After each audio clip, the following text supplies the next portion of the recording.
Hello everyone, welcome back to my mix blog. তো সেদিনকে কাজ থেকে বাড়ি ফেরার সময় হঠাৎই মন গেল যে চিপ অ্যান্ড বেস্টে বসে লাঞ্চ করা যাক। তো যেমন ভাবনা তেমন কাজ, আমরা চলে এসেছিলাম চিপ অ্যান্ড বেস্টে লাঞ্চের জন্যে। যদিও এখন আর তারা চিপ নেই, কিন্তু বেস্ট বলা চলে।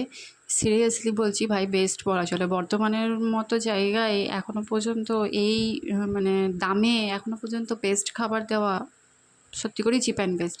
যাই হোক, এটা কিন্তু কোনো প্রমোশনাল ভিডিও না, এটা আমার ব্যক্তিগত ভিডিও। আমি নিজে পয়সা দিয়ে ওখানে খেয়ে এসেছি, আমাকে ফ্রিতে খাওয়ায়নি। তো এখানে আমরা অর্ডার করেছিলাম বাটার নান আর চিকেন বাটার মশালা। তো যাই হোক, যেটা আসতে অনেক সময় লাগছিলো, আমি হতাশ হয়ে খিদের চোটে ওইভাবে বসেছিলাম।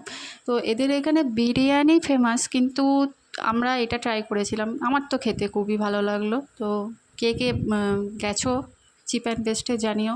তো টাটা, দেখা হচ্ছে নেক্সট কোনো ব্লগে।